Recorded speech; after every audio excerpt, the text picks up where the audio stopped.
é o nome que apresenta, tá?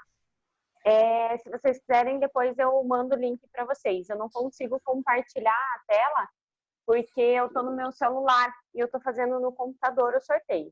Tá? É golpe, hein? Eu sou honesta, tá? Eu juro. Depois eu mando o link para vocês, se vocês quiserem. Beleza? Mari, vira o celular pro computador. Será que não dá? Eu acho que dá, calma. Deixa eu ver. É para gerar uma ansiedade, assim. Vamos lá. Tem a foto, aqui, Mariana. Aqui, ó, ontem eu estava fazendo um teste. Agora eu vou sortear de novo. Então, estão todos os nomes lá. Mariana, Ivanete, Aflige, Eliane, Camila, Luan, Bruno, Nayara. Se você quiser, pode tirar o meu. Lucas, então tá todo mundo ali, beleza? Vou sortear aqui.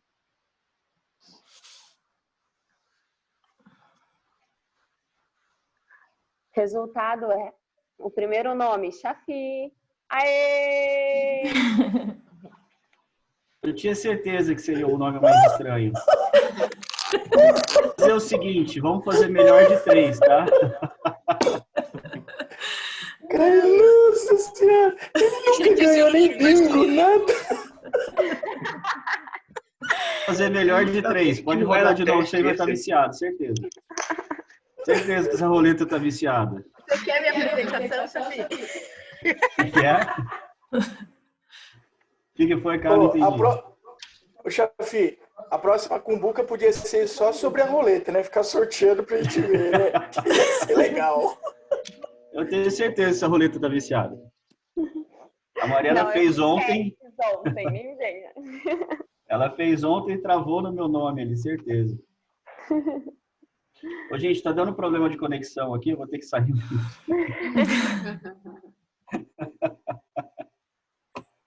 Bom, é o seguinte, eu não fiz a apresentação, tá?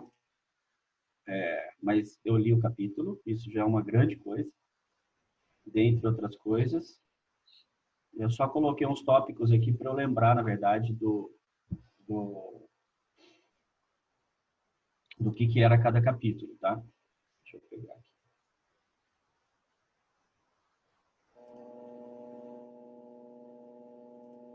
Tá todo mundo aí, tá?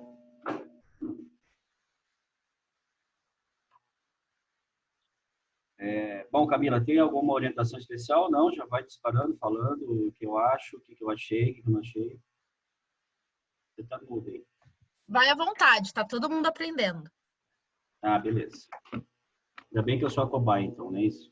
É isso aí. É bom que já risca meu nome para as próximas, né? Não faço vergonha uma vez só. Bom, a primeira parte ali, a primeira parte do livro, que é Criando Oceanos Azuis, basicamente é falando do Cirque du Soleil, como que eles começaram, por que foi criado em relação à decadência do circo tradicional, né, do tipo de espetáculo, do tipo de picadeiro, do tipo de público que conforme a tecnologia vai avançando, esse público de teatro ele vai caindo naturalmente, de circo ele vai caindo naturalmente. Então ali eles fizeram criaram, né, esse novo conceito, que é uma mistura de várias coisas, mistura de teatro, mistura de circo, mistura de ópera, mistura de apresentação, etc. Que é justamente para que eles tivesse um novo ambiente, né, que anteriormente não existia. Então, essa necessidade de criação, ela partiu de dentro para fora, quer dizer, não foi algo que o público exigia, foi algo que eles viram que tinha esse nicho de mercado, né? E essa questão da diferença lá, oceano azul, oceano vermelho, eu acho que já tinha sido bem explicado, mas basicamente seria, na minha visão ali, o oceano vermelho seria o canibalismo natural das empresas hoje, né? Uma querendo superar a outra, uma querendo ter mais fatia de mercado do que a outra, sempre dentro do mesmo nicho, sempre dentro do mesmo ambiente. Né? E isso faz com que haja briga de foice ali, por isso que seria o caso do Oceano Vermelho. Outra coisa que eu achei interessante, que é a criação contínua dos oceanos azuis, que é a questão de empresas que há 100 anos não existiam e que hoje existem, ou mesmo atividades, né? Não só empresas, mas atividades ou produtos, etc. E aquele exercício, né? Daqui para frente, daqui 30, 50 anos, o que não tem hoje que pode ter daqui para frente. Então, esse é um exercício que eu acho bem interessante, que eu comecei a fazer, inclusive, tentando lembrar alguma coisa, o que tinha antes, o que não tem hoje. Até um exercício de brincadeira entre amigos, né? Principalmente os mais velhos ali, quem já tem mais de 40, que geralmente faz esse tipo de brincadeira. Lembra quando tinha tal coisa, tinha tal produto, tinha tal brinquedo, a gente brincava de tal jeito, enfim, e que hoje não tem mais. Então, não é uma coisa, na minha visão, uma coisa que sempre me incomodou era que, aquela famoso, no meu tempo era assim, no meu tempo era melhor. Na verdade, o tempo nosso é o tempo enquanto a gente está aqui. Então, hoje continua sendo o nosso tempo. A gente só precisa adaptar, adequar aquilo que a gente acha que faz bem para a gente. Então, um produto que antigamente fazia a alegria das crianças, hoje, evidentemente, não faz mais. Não é um peão que vai satisfazer uma criança de 5, 10 anos hoje. Hoje tem coisas muito mais eletrônicas. Não que o peão não deixe de ser interessante, continua sendo interessante. Mas, de repente, a criança vai brincar 5 minutos. Não mais do que isso. Então, assim, tinha esse exercício, eu acho bem interessante. O que tinha antes, o que não tem mais hoje, o que não tinha antes, o que tem hoje e o futuro, né? O que vai ter, o que pode ter, na verdade. Então, esse é o principal, na minha visão, de todo esse primeiro capítulo. Acho que esse é o principal ponto, né? O principal exercício ali. Não basta ser só uma questão de adivinhação, né? É uma questão de ficar de olho mesmo no mercado, ficar de olho em tendência, que esse é o maior desafio, né? Esse na minha visão, é o principal ponto ali, né? Deixa eu ver o que eu coloquei aqui: impacto da criação dos oceanos azuis, que é a questão do preço, né? Que é outra coisa que diferencia em relação à briga de mercado, é que muitas vezes o público está buscando preço. Isso a gente vê no nosso dia a dia, inclusive, muitas vezes nós mesmos, né? Tem nossa tendência é sempre querer economizar até em produto de limpeza que a gente compra. Não necessariamente isso é uma coisa boa, mas todo mundo, em algum momento, vai procurar por preço. Então, também é outro desafio, onde que a empresa pode se adequar para que não necessariamente ela perca o valor, que aí não é preço, né? Não é só reduzindo o preço, a diferença ali de preço e valor. Preço é o que você paga, valor é o que você leva. Então, essa diferença, esse cálculo, né, tem que ser colocado na balança ali. Também é outra coisa mais para as empresas. Aí já não é um desafio futuro, já é um desafio presente, porque isso é uma constante. Todos os dias, né, a empresa tem que estar ligada nisso, tem que estar tentando buscar de uma maneira reduzir o seu custo e agregando valor ao mesmo tempo. Então, outra coisa que é a criação, despertar no cliente, despertar nas pessoas o desejo de comprar alguma coisa, agregando valor àquele seu produto, àquele seu serviço. É outra coisa, outro desafio, é outra coisa que as empresas têm que ter constantemente. Os empreendedores, na verdade, não são empresas, né? Empreendedores têm que ter constantemente, que é essa busca constante pelo valor do seu produto ou do seu serviço, não só em relação a preço, e tentar mudar esse conceito de que o preço é tudo. Só que isso é um trabalho interno, inclusive, né? Como eu disse, até no nosso cotidiano, no nosso dia a dia, a gente busca sempre economizar de alguma maneira. Não que isso esteja errado, tá? Não está errado, tá certo? Só que, de qualquer maneira, a gente joga para a empresa a responsabilidade, reduzir o custo e mantendo o mesmo valor, né? Teve um outro dado interessante ali que eu achei. Ele coloca que mesmo nas crises, em época de crise, em época de recessão, etc., tem alguns nichos que eles não param, eles sentem, evidentemente, mas que eles não param. E aí ele dá 3 exemplos em relação ao trabalho diretamente, que é antes ou indo para o trabalho, que é o setor automobilístico, durante o trabalho, que é o setor de computação, e pós-trabalho, que é o divertimento, que ele fala da indústria do cinema. Eu achei interessante esse paralelo, que realmente as pessoas, mesmo em crise, em épocas de crise, elas não deixam de ver um filme. Não necessariamente ir ao cinema, mas não deixam de ver filme. A indústria americana ela tem um nicho, uma produção específica para cinema e uma produção específica para TV. Né? A grande maioria dos filmes, inclusive, que são produzidos nos Estados Unidos, não vão para o cinema, não são serviços de cinema, são serviços para TV, feitos especificamente para TV. Quer dizer, a pessoa mesmo em crise, mesmo agora, a gente nessa fase, o consumo de produtos de TV, de streaming, etc., ele aumentou muito nesse período, evidentemente. Então, é uma indústria que não para. Né? Não sei como está sendo agora, só fazendo um paralelo com essa questão da quarentena, etc., porque está mundial, os Estados Unidos já está no pico de quase 2.000 mortes ontem, absurdo isso. Então, quer dizer, a produção, né, isso eu não sei, mas a produção lá dos filmes, com certeza está abalada, porque eles não podem se reunir para fazer um filme.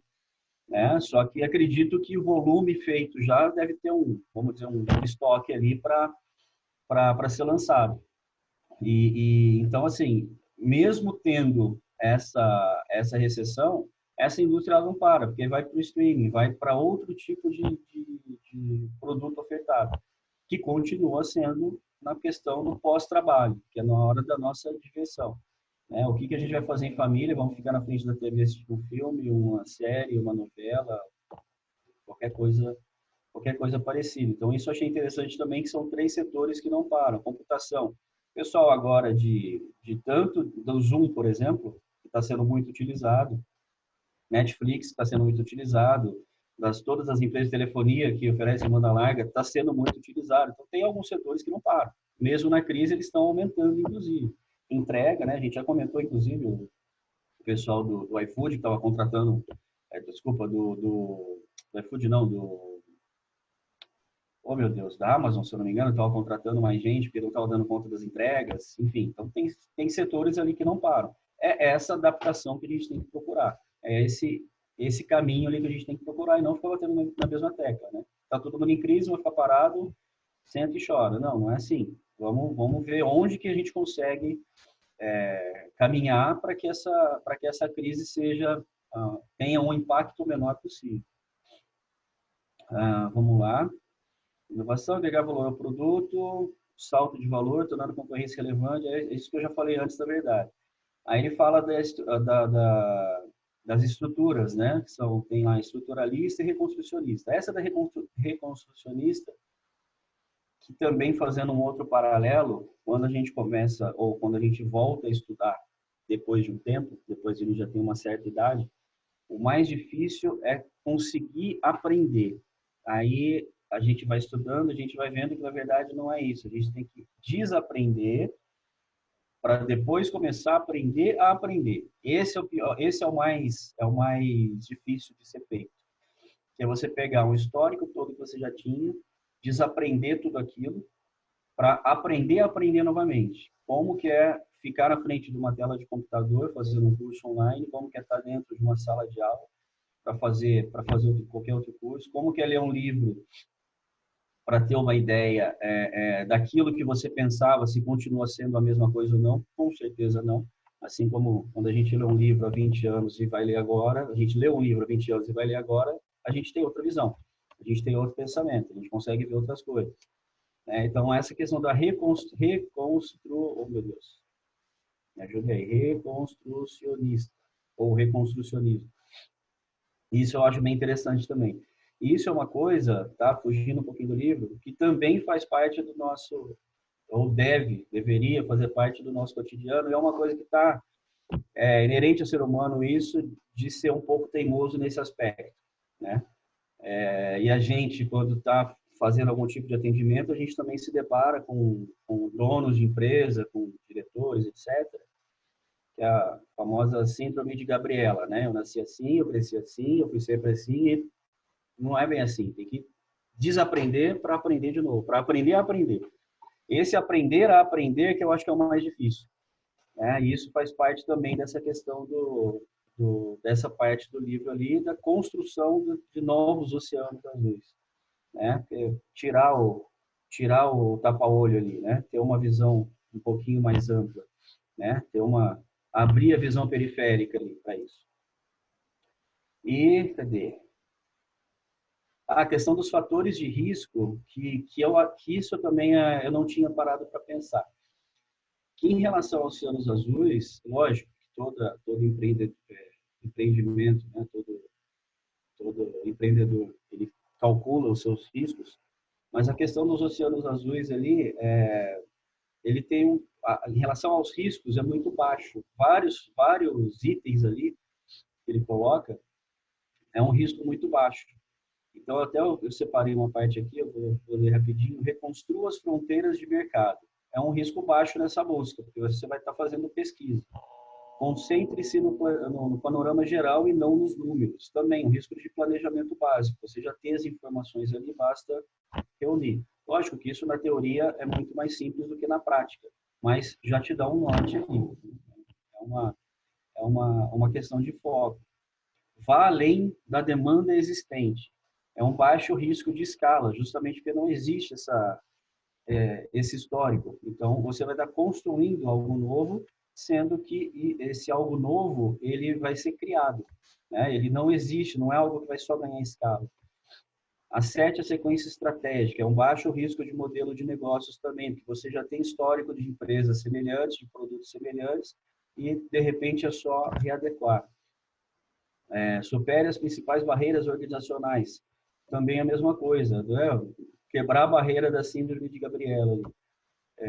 Risco de gestão, também é um risco baixo. Então, são alguns pontos ali que constam na tabelinha que tem ali no livro, no capítulo, que eu achei interessante, que pontuou, né? Deixou mais claro essa questão do baixo risco de vários itens, vários pontos ali que muitas vezes a gente pensa, não, é muito caro, a inovação é muito cara, mas de repente não, né? De repente não precisa pedalar tanto assim.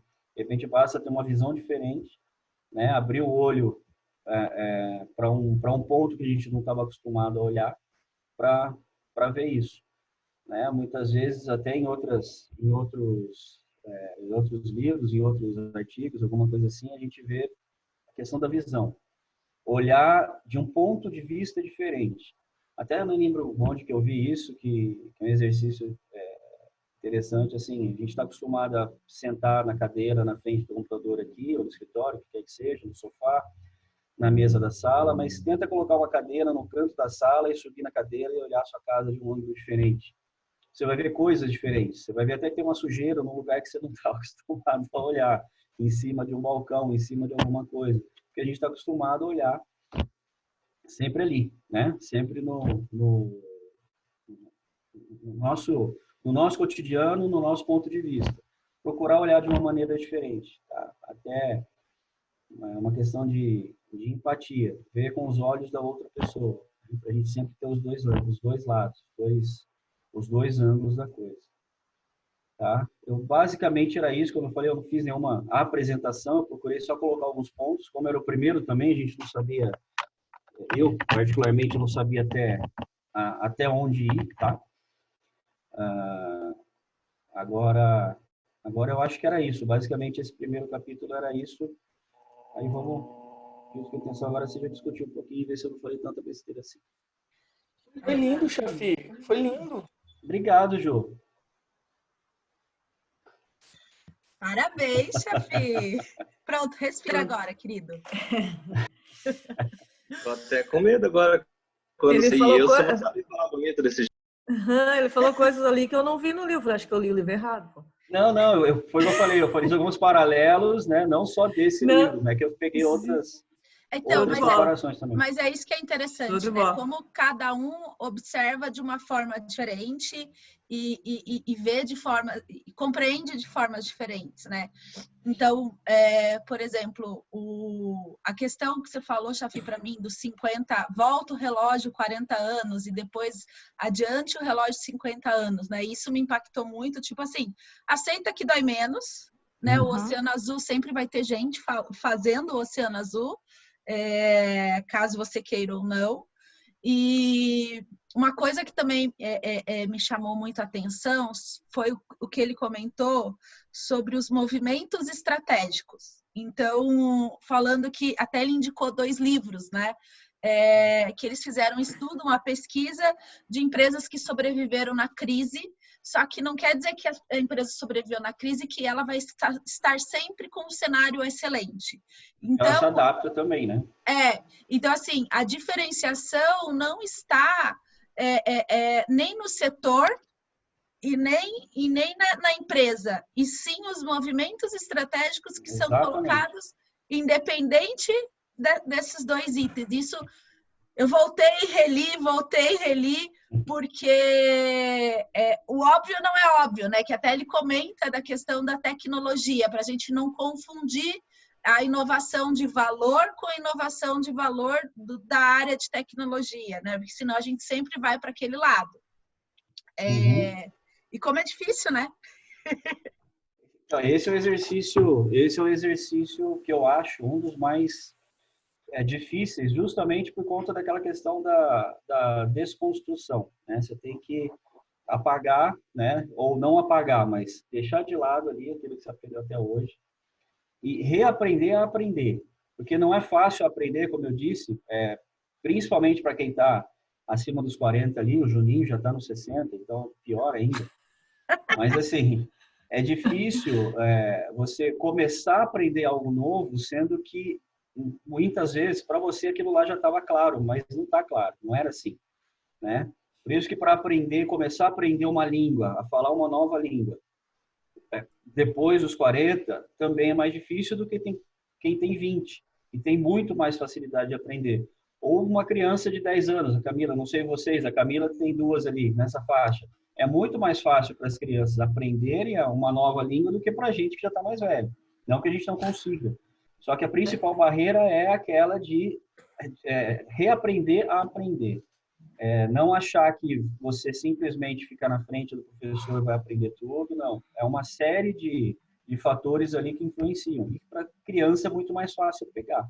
Então, essa questão da desconstrução, para mim, ainda é uma dificuldade, mas é algo que a gente tenta fazer. Eu, pelo menos, tento fazer sempre. E da visão ali, né? Tentar ver alguma coisa de ângulos diferentes, né? Isso é uma coisa que eu me policio para fazer sempre.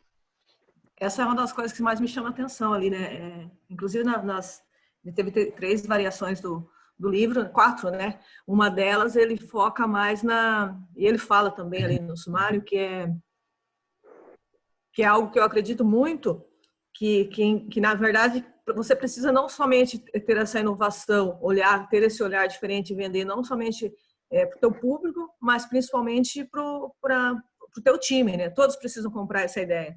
E aí eu acho que entra muito nessa questão do reaprender, né? Porque teoricamente você vem dentro daquela questão olhando só para um lado, de uma forma, e aí quando vem outras ideias, você tem que estar muito aberto a isso, né?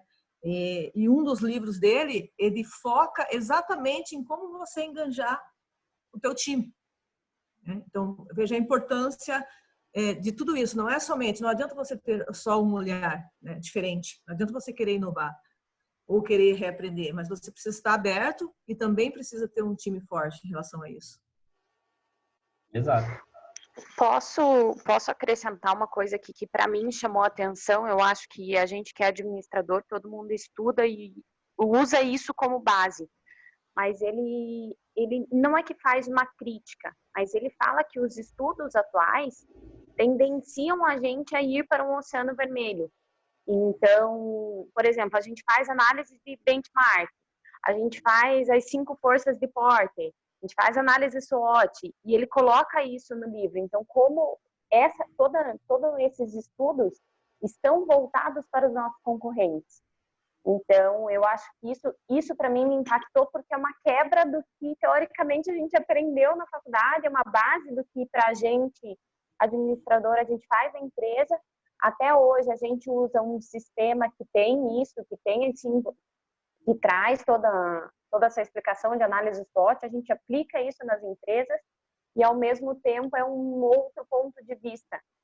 Então, talvez a gente tendencie porque realmente o que a gente aprendeu lá atrás. Então, será que, até fazendo um link com o que vocês estão falando, será que a gente não precisa destruir tudo que a gente aprendeu ou não destruir, aproveitar o que é bom, mas se reinventar nesse momento?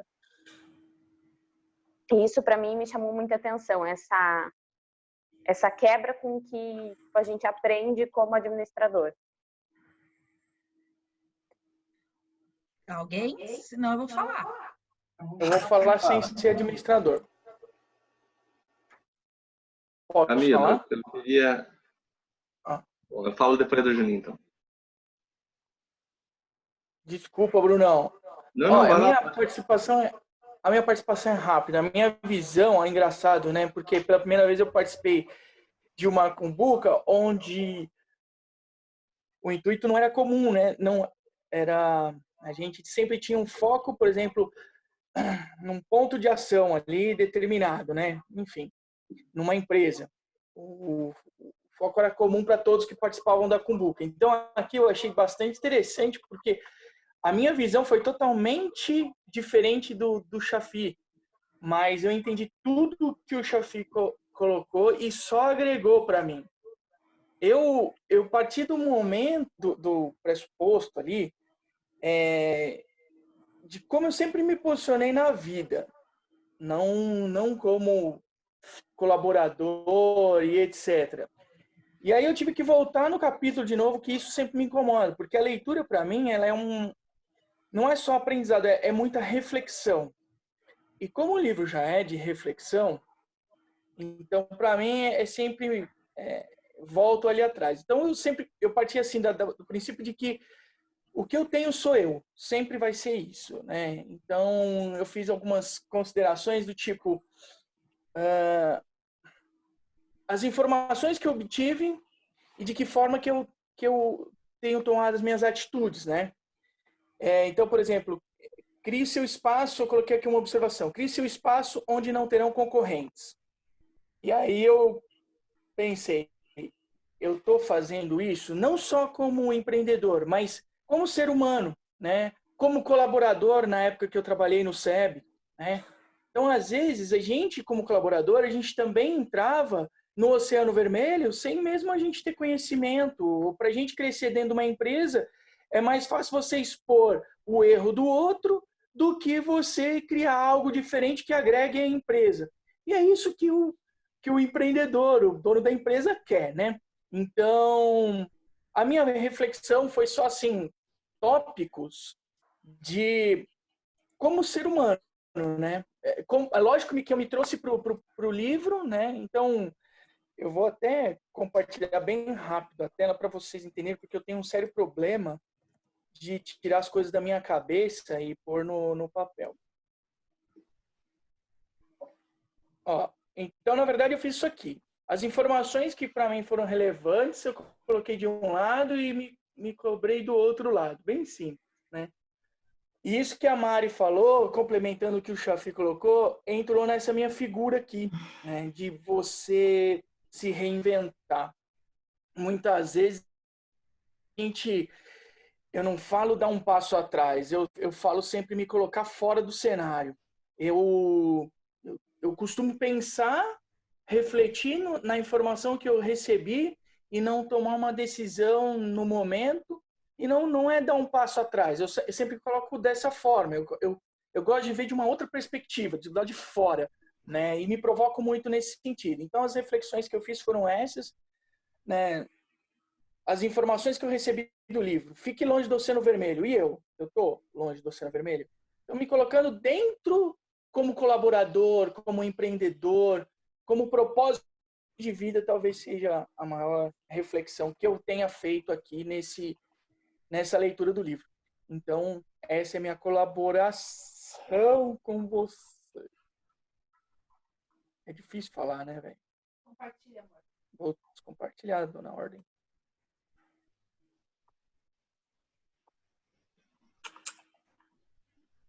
Consegui.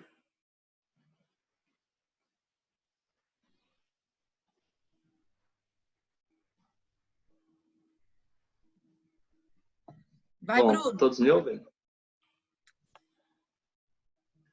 Primeiramente, então, bom dia a todo mundo aí. Eu fiz algumas reflexões também. A única coisa, é o único educado da turma, né? É verdade. Então, eu fiz, claro, algumas observações que eu achei bem interessante, mas um ponto que eu comecei a ver por uma perspectiva diferente também foi em relação ao risco, né? Que talvez hoje muitas empresas ainda não queiram se arriscar em procurar algo novo dentro do nicho do mercado para eles conseguirem entrar nesse oceano azul, muito pelo fato de não querer correr o risco, né? Às vezes já está numa estabilidade a empresa, ou ela tá sobrevivendo, né? Eu acredito que existem duas maneiras, né, de você ver isso. Ou a empresa ela sobrevive ou ela vive. Eu acredito que sobrevive, ela está dentro do Oceano Vermelho, e viver, né, já você entra no Oceano Azul. Então, um exemplo que eu estava vendo nessa questão do fator de risco de uma empresa que arriscou assim com todas as chances de não dar certo, foi a Smart Fit, porque eles entraram no negócio da maneira deles, né, entrando no Oceano Azul deles, de uma forma que teria tudo para dar errado, porque eles fizeram tudo que uma academia não faria para começar um negócio, que é tirar todas as aulas extras que tinha de zumba, de natação, tudo que uma academia hoje, que as pessoas olham para uma academia e falam, putz, eu quero estar nessa academia porque ela tem aula disso, não sei o que lá. Então, ela tirou tudo isso e ela focou essa empresa num público que já malhava, que já tinha uma rotina, né, de exercícios e que precisava, de repente, de horários mais flexíveis, de repente, lugares onde ela estaria, né, dentro da cidade, que não daria tempo dela chegar na academia devido ao trabalho, então teria uma academia mais próxima onde ela conseguiria malhar ali também, sem precisar chegar em casa e daí ir para a academia. Então, ela colocou várias, digamos, sedes, né, dentro da cidade, onde você pode malhar no horário que você achar melhor, sem ter um professor ali o tempo todo com você. Então, ela reduziu custos com as aulas que ela tirou, com os professores que ela não precisou implantar dentro do mercado. Só que com isso ela correu um risco enorme de não dar certo, porque não seria algo atrativo para os clientes, né? Em querer estar numa academia que está focado em um público só, que já malha, que já tem uma rotina de exercícios. Então, eu achei bem interessante o fato de muitas empresas, às vezes, não quererem, né, correr esse risco para conseguir descobrir o seu oceano azul. E eu coloquei também eu ia fazer uma pergunta para todos, que eu acho que ainda até cabe nessa reunião, que é: qual que é a maior dificuldade que você enfrenta hoje em seus negócios que fazem você permanecer no Oceano Vermelho e não explorar o Oceano Azul, né? Eu acho interessante. Seria mais ou menos isso o meu comentário. Até engloba um pouco do que o Juninho falou em alguns pontos aí. Bruno, até eu queria pegar esse gancho que você passou e que foi muito interessante. E não sei se foi a mesma coisa que vocês tiraram ou não, mas para mim, acho que a pedra angular de todo o livro é a inovação de valor. Como que a gente vai inovar tendo valor nos nossos produtos, nos nossos serviços e etc. Então, eu fiz um paralelo disso. Quando a gente inova sem valor, a gente está apenas incrementando um produto. Ele não pode dar uma diferença no mercado, pode dar uma diferença ali até um pouco diferente do que os outros estão fazendo, mas não é aquilo que vai fazer realmente a diferença. E quando a gente fala somente de inovação, a gente está falando daí só de tecnologia, pode ser algo muito futurista. E aí as pessoas também podem não entender, podem não querer comprar, podem não querer agregar valor no seu produto. Aí eu coloquei aqui em relação ao valor que a gente vai trazer isso para os compradores, as pessoas que compram na nossa empresa. Então, ele decorre da utilidade do preço dos produtos e serviços. O valor para a empresa resulta em preço em comparação com custos. Só se alcança a inovação de valor quando todo o sistema de atividades da empresa, envolvendo utilidade, preço e custo, se alinha de maneira adequada. A estratégia do Oceano Azul ela integra todos os aspectos de atividades funcionais e operacionais dentro da empresa. Então, quando o Chafi ele fala sobre o preço ali, como é que a gente vai levar isso para os nossos clientes, eu vejo que a gente precisa reformular o valor do nosso produto que a gente está trabalhando e como buscar esse valor, né? E essa que é a principal dificuldade hoje que nós temos, acho que no mundo todo. Como que a gente vai se reinventar e como que a gente vai ignorar a concorrência e trabalhar em cima do nicho de mercado inexistente para levar esse valor para os nossos clientes. Eu acho que talvez ali a grande dificuldade nossa mesmo, como empresários, é entender de fato qual que é a proposta de valor do nosso produto. Para mim, esse é um grande desafio. Eu fui entendendo ali, olhando o livro, entendendo muitas coisas dentro da minha empresa que eu nunca tinha prestado atenção. Então, para mim, o grande desafio dentro da inovação de valor é entender de fato qual que é a minha proposta de valor, o que de fato eu estou vendendo. Confundir, essa confusão que a gente faz entre a proposta de valor e o produto que eu estou entregando, achando que são as mesmas coisas. O que eu vejo também, na verdade, são 2 pontos, né? Tem isso e tem a questão que isso a gente passa, né, na nossa empresa. É a questão de você nunca colocar como prioridade você pensar os movimentos estratégicos da tua empresa, né? E aí a inovação de valor. Então, você está tão ocupado na tua rotina, que você não olha para o lado, você só está fazendo. Então, isso é algo, quem trabalha comigo sabe, a todo momento eu estou irritada, eu estou para falar assim, gente, não é possível isso, né? Não é possível a gente deixar isso passar, a gente está dando importância, não é que é para algo que não seja importante, tudo é importante, né? Mas a questão da gente não direcionar tempo para aquilo que realmente vai mudar, né? Vai trazer você para um oceano azul. E outra coisa que eu queria complementar, Mari, você falou das ferramentas, né? Ontem eu me questionei muito, inclusive a gente teve uma reunião ontem junto com o Lucas, com a Iva, que a gente falou sobre um projeto que o Lucas está fazendo. O que eu penso, ao passar do livro, eu acho que eu posso mudar o meu pensamento. Eu acho sim que para você chegar no Oceano Azul não tem que ser baseado em tudo que a gente aprendeu na faculdade, de matriz SWOT, de as 5 forças de Porter, que traz o concorrente, mas a partir do momento que você achou o Oceano Azul, que você já sabe, aí sim, eu acho que a gente tem que ir para essas ferramentas, não para se comparar aos concorrentes, mas para a questão da importância do planejamento, para você estar preparado para que vem pela frente, porque a cópia é inevitável. Né? Isso aconteceu com o Uber, isso aconteceu com o iFood, isso acontece com tudo. Esse é o famoso, a teoria na prática é outra, né?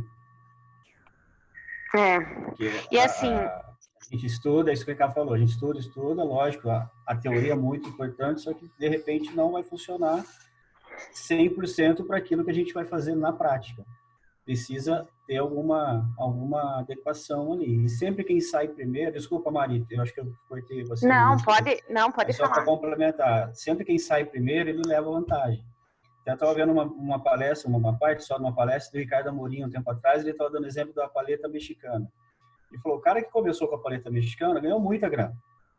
Aí o segundo que apareceu, que mudou o nome lá, era outra coisa, ganhou um pouquinho de grana. Daí, a hora que apareceu o terceiro, ele já empatou.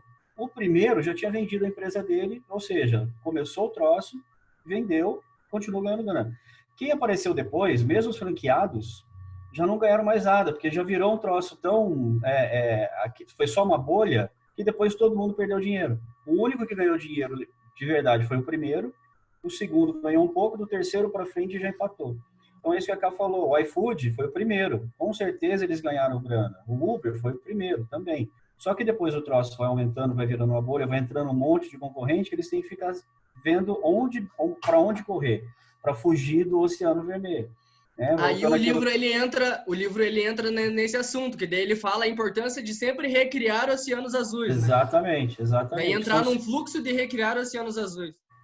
Porque é inevitável que em algum momento alguém vai entrar e vai virar concorrente, né? Não tem como. Agora, sendo o primeiro, e não necessariamente, voltando um pouquinho, não lembro agora se foi o Bruno ou se foi o Anit que falou, com relação à inovação, a começar a ver a questão de valor, etc., nem sempre o primeiro ele é interessante. Muitas empresas não querem ser a primeira em alguma coisa, justamente porque o custo, muitas vezes, disso é muito alto, para uma margem que não compensa, o custo-benefício. Então, espera um pouquinho, deixa ver o que a empresa que está em primeiro lugar está fazendo, vamos ficar em segundo.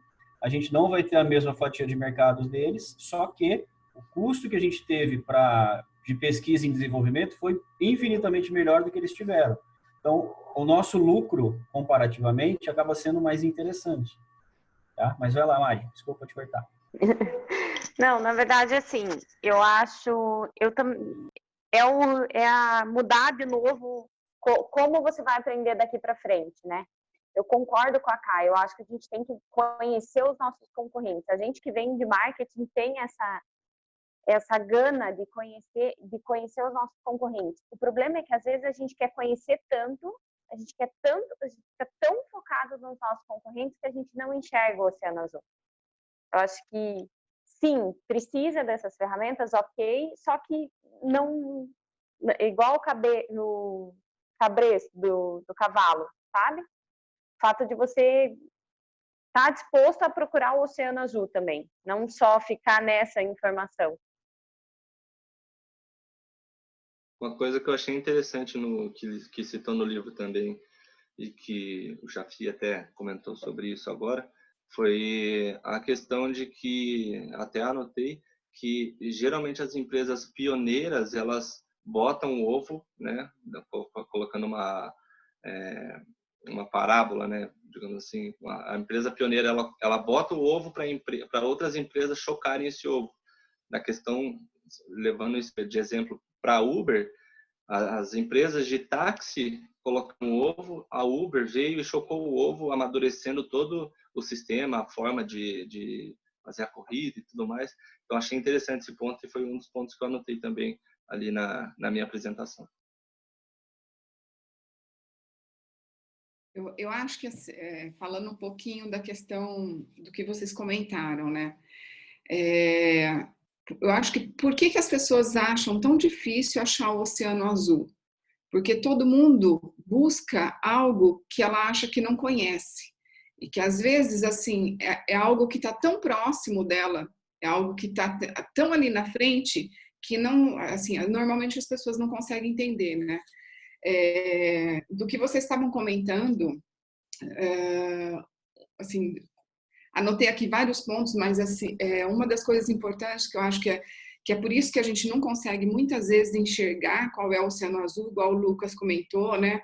A questão da empresa, eles colocam que a empresa, como ela tem que se renovar de tempos em tempos, o setor, esses são dois pontos que eles não servem de referência para se criar um Oceano Azul. A empresa e o setor não pode ser referência para se criar um Oceano Azul. E aí ele coloca o seguinte, é um movimento estratégico. O que é um movimento estratégico? É um conjunto de ações e decisões gerenciais. Então, no fundo, o tempo todo, a gente tem que gerar esse movimento e ir atrás de determinados nichos para que a gente entre nesse ritmo de ter um Oceano Azul o tempo todo. Então, eu acho que a dificuldade de todo mundo é que todo mundo pensa o seguinte, o Oceano Azul é um lugar onde eu tenho que chegar.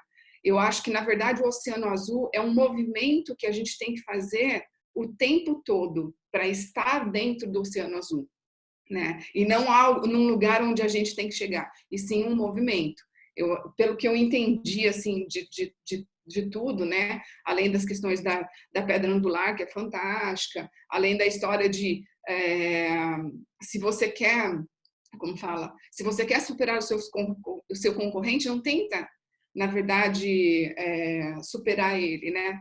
O que você tem que fazer é justamente criar esse movimento, né? Então, eu acho que o que a gente tem que fazer é mais pensar em movimentos como a água, né? Que ela está sempre se movimentando, ela está sempre se contornando dentro de um determinado espaço, né? Para ela seguir em frente, para ela chegar no destino dela. Então, acho que a gente tem que mais pensar nesse movimento do que um ponto de chegada. Então, o Oceano Azul, para mim, não é um ponto de chegada, em sim um movimento que a gente tem que buscar e fazer o tempo todo. E aí a gente pode, lógico, olhar quais são os concorrentes, a gente pode, acho que, avaliar tudo isso, mas acho que gerando esse movimento, né? Essa borbulha toda aí para seguir em frente.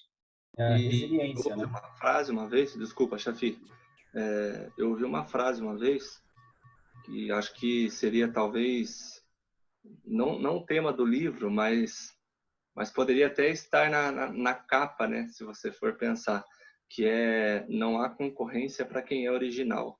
Então, isso se trata na questão da inovação também, né, constante. Então, acredito que o livro em si ele vai falar bastante disso, né? Engloba também o que a Eliane acabou de dizer. Só falando, completando até isso que o Bruno falou em relação à concorrência, só que aí não é desse livro, é de outro livro, que é esse daqui, que eu estou lendo também agora, vários livros simultaneamente. E aí ele dá um exemplo das locadoras de vídeo, né? Que isso que o Bruno falou, a concorrência, como que você falou a frase agora, Bruno? A concorrência não é aquilo que... repete aí, por favor. A frase não há concorrência para quem é original, né? Isso.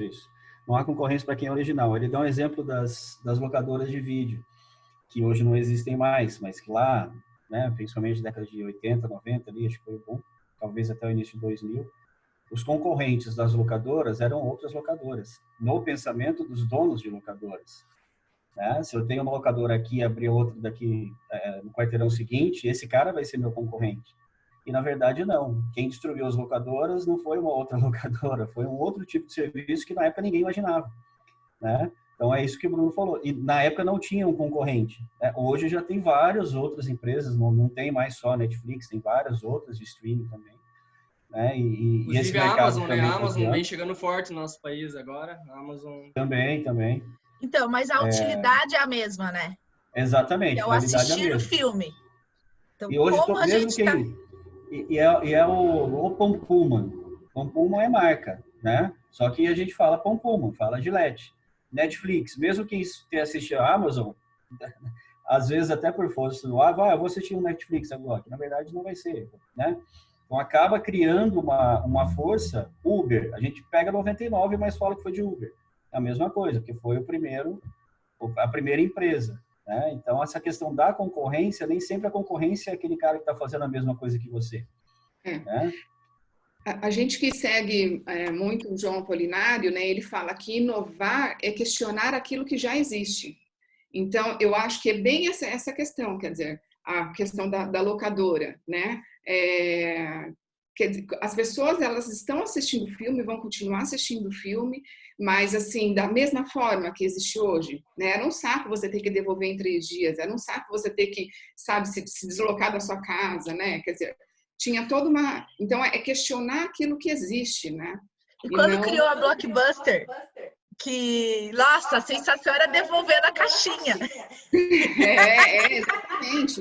Quer dizer, já foi uma super, né, sacada, nossa, colocar na caixinha tá ótimo e tal, né? Então já foi uma inovação, né? Mas aí eu acho que é bem isso, né? É se questionar o tempo todo daquilo que já existe, né? E colocar, né, exatamente aquilo que é o que os clientes queriam, o que a gente queria era justamente isso, sentar e assistir um filme, pronto. A Blockbuster teve a oportunidade de comprar a Netflix e não quis na época, né? Por um preço pequeno, relativamente. E eu estava vendo, só finalizando essa questão das locadoras, eu vi um tempo um documentário sobre os donos de locadora lá, da década de 90. Eles falaram, e realmente era verdade, eu me vi nessa situação, que era legal ir até a locadora, era um evento, reunir, pegar namorado, esposa, filhos, ir até a locadora para escolher o filme. Só que o saco era devolver depois de 3 dias, isso que a Eliane falou. Né? Porque ir até a locadora era um evento. Né? Sábado à tarde estava lotada, a locadora virava um ponto de encontro entre amigos, né? E para depois à noite assistir o filme. Só que depois devolver o filme era realmente chato. E ali também foi a vantagem de não ter que sair de casa. Né? Apesar que a gente fica mais sedentário, mas enfim. Ô Luan, eu quero te propor um negócio. Pode falar. Seguinte, eu sempre fui treinado na minha empresa a ser criativo, né? E a Camila, minha sempre foi. E ela sempre me trouxe pro meu lugarzinho, entendeu? E agora, como a gente está se completando mais ainda, é o seguinte, cara, eu tô vendo uma oportunidade de negócio no mercado que, cara, tá mexendo comigo. Você é meu parceiro. Não aguento mais ficar criando plataforma para entreter meus filhos aqui em casa durante o dia inteiro. Acabando essa reunião, eu quero conversar com você urgente para a gente navegar nesse oceano azul aí na nossa frente. Cara, mas olha, é sério. Eu tô nos grupos de mães e essa questão do oceano vermelho e do oceano azul. Logicamente, porque eu não vou estar, né? É ele que tá. Não. Isso explica muita coisa, né?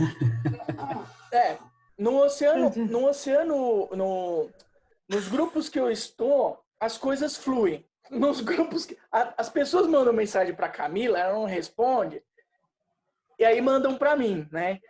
E aí, na verdade, eu fico abismado com esse tipo de coisa que está inserido no ser humano.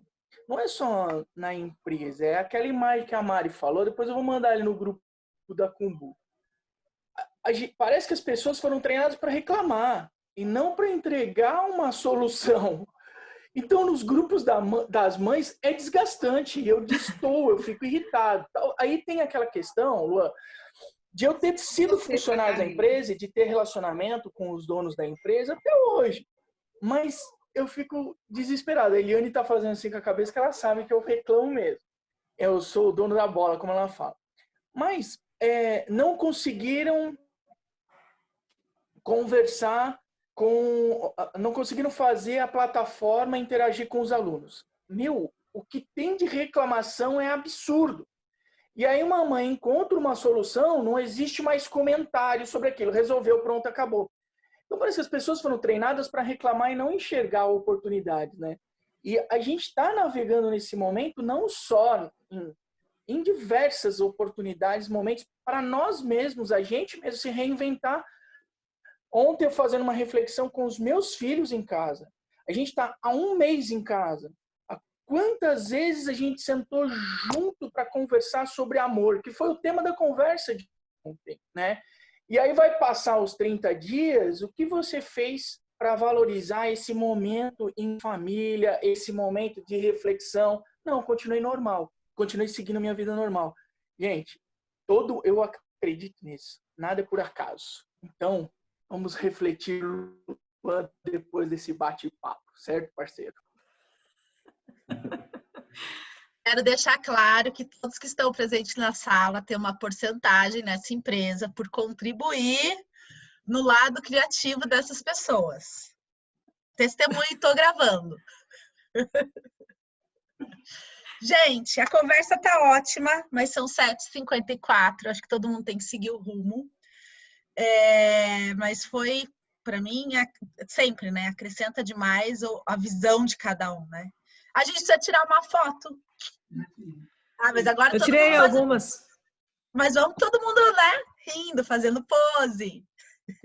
Deixa eu só falar mais uma coisinha. Deixa. Não, a Geliane me mandou ontem, só complementando o que a Eliane disse ali sobre estratégia. A Geliane enviou ontem para mim assim, que a palavra estratégia aparece 357 vezes no livro. Então veja a importância. E é isso. Vamos tirar foto? Luan, pose de milionário aí, Luan. Show, hein? Aí, Luan, mandou. Calma aí, quem tá tirando foto? Calma aí. Chafi, tira a mão da taça de vinho. Calma, eu vou tirar um print, depois quero tirar uma foto do celular. 2, 3 e... A Mariana sumiu. A Mariana saiu. Não, ela deu print. Então vai de novo. 2, 3 e... Vai de novo. Aê! E agora eu vou fazer uma aqui. Opa!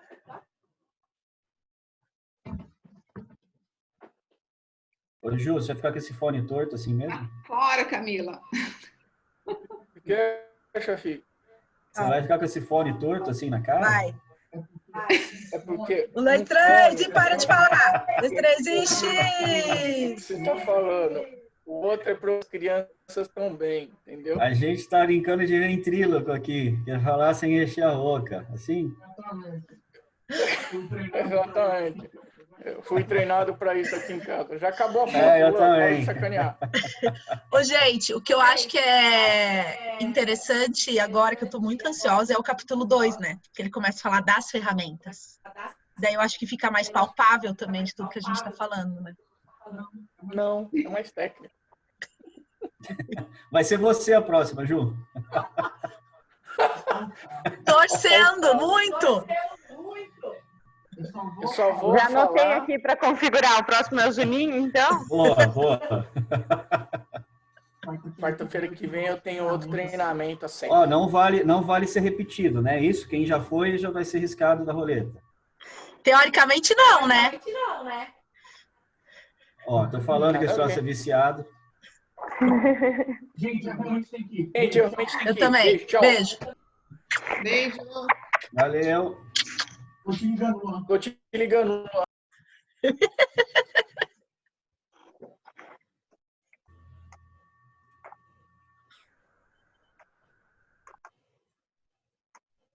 Voltei.